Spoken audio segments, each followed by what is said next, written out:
Барлықтарыңызға сәлем. Бүгін жүрек пішіндес красный бархат тортын даярлайтын боламыз. Ол үшін бізге 280 грамм ұн, 3 грамм какао порошок, 1 шай қасық сода, 1 шай қасық разрыхлитель, 140 грамм сары май, 215 грамм айран, 230 грамм қант, 1 шымшым тұз, 3 жұмыртқа, 45 грамм сұйық май және 2 шай қасық гелевый краситель немесе порошковый краситель керек болады. Алдымен үй температурасындағы сары майымызға 1 шымшым тұз және қантымызды салып, жақсылап миксерлейміз. Осы сары майымыз әбден көпіріп, қантпен жақсы араласып және әппақ түске айналуы тиіс, сонда біз миксерді тоқтатамыз. Осы сары майымызға біртіндеп жұмыртқаны қосамыз. Яғни бір жұмыртқаны қосамыз, одан соң осы сары майымызды жақсылап миксерлейміз. Одан соң екінші жұмыртқаны қосамыз, тағы да миксерлейміз. Үшінші жұмыртқаны қосамыз, сөйтіп миксерлеп жақсылап араластырамыз. Егер де сары май ыдысыңыздың жан жағына шашыраған болса, оны лопаткамен алып, ішіне салып, қайта миксерлесеңіздер болады. Сонда біздің осы массамыз біркелкі болады.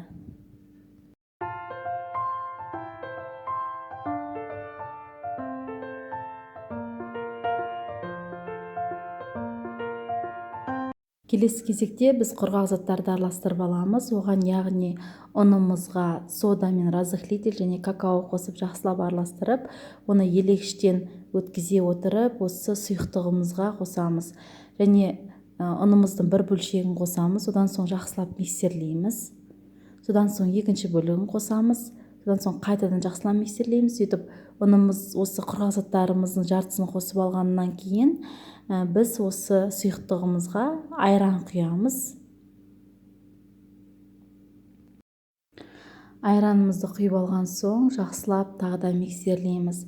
Одан соң осы қалған құрғақ заттарымызды елегіштен елеп отырып қосамыз.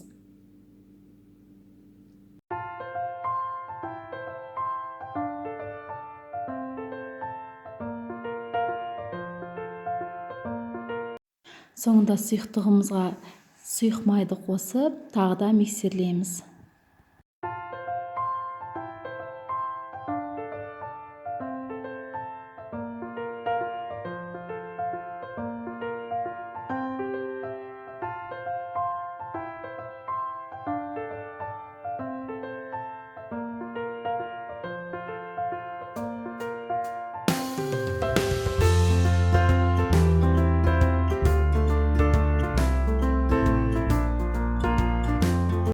Енді осы бисквитімізге 2 шай қасық гелевый краситель немесе порошковый красительді қосып, жақсылап миксермен араластырамыз.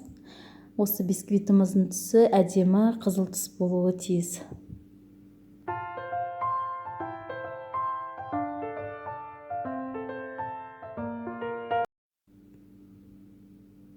Противеньге пергамент қағазын немесе тефлоновый коврикті төсеп, осы болашақ бисквитімізді орналастырамыз. Барлығын біркелкі етіп, төртбұрыш қылып жағып шығамыз.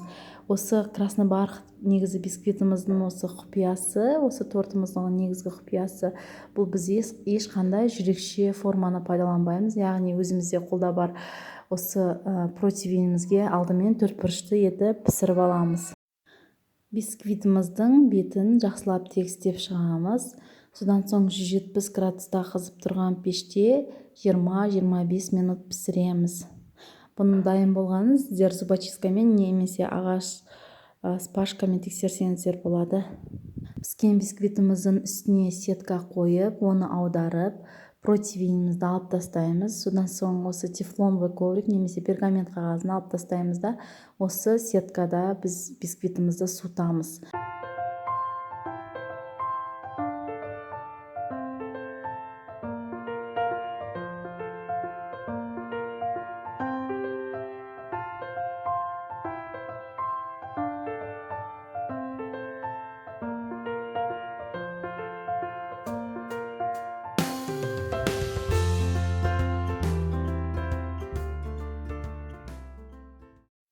Енді біз А4 қағазынан жүрекшені кесіп аламыз.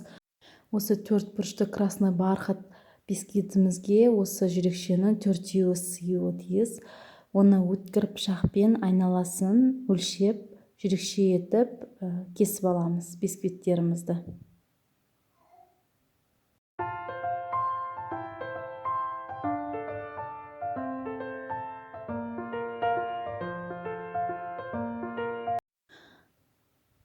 Содан соң бисквиттеріміздің ортасына пергамент қағазын төсеп, оны тоңазытқышқа біршама уақытқа салып қойсаңыздар болады.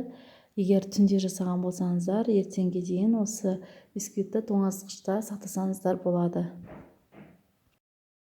Крем даярлаймыз. Ол үшін сливкиді ысытып аламыз. Оған шоколадты араластырып, жақсылап шоколад ерігенше оны араластырамыз. Немесе сіздер погружной блендер қолдансаңыздар болады. Онымен осы шоколадымыз бен сливкиміз жақсы араласады. Осы сұйықтығымызды біз 6-8 сағатқа холодильникке салып қоямыз.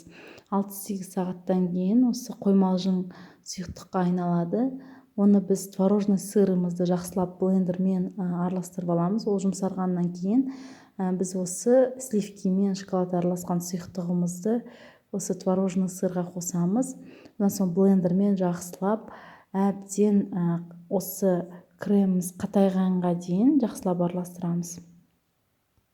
Миксерімізді көтерген уақытта осы креміміз осы миксердің басында қатайып тұруы тиіс, және ыдысымызды төңкерген уақытта да ол креміміз ешқайда ағып кетпеуі тиіс. Сонда ғана осы біздің креміміз дайын болды деген сөз. Содан соң кондитерлік мешокқа вупи-пайдың насадкасын салып, осы кондитерлік мешокқа өзіміздің кремімізді құйып аламыз. Кремді бірден барлығын салмай, аз-аздан құйсаңыздар болады. Сол кезде креміміз қолымызда еріп кетпейді. Әйтпесе қолымыздың жылуымен осы креміміз ағып еріп кетуі мүмкін. Сондықтан кондитерлік мешокке аз-аздан құйғанымыз абзал.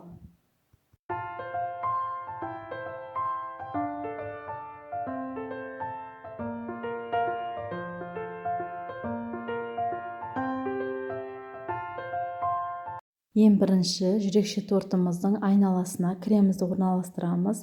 Содан соң ортасына орналастырамыз.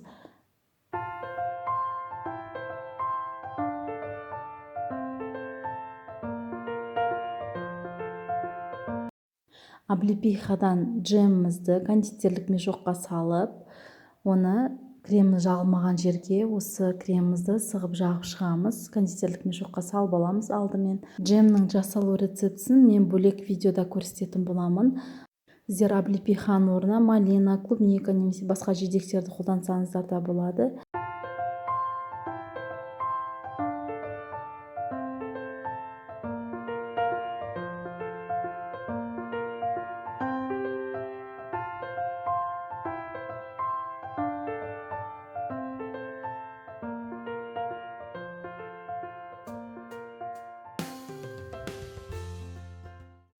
Кремімізді жағып болғаннан кейін үстіне жүрекше екінші коржымызды орналастырамыз. Сөйтіп қайталап кремімізді жағамыз, одан кейін облепихадан жасалған кремімізді жағамыз, өйстіп үстіне корждарымызды орналастырып, осы жүрекше тортымызды құраймыз.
тортымыздың беткі бөлігін сәндеу үшін мен бірінші кремімізді сығып шықтым. Содан соң бетіне фисташковая мука және фисташковый лепестки қолдандым.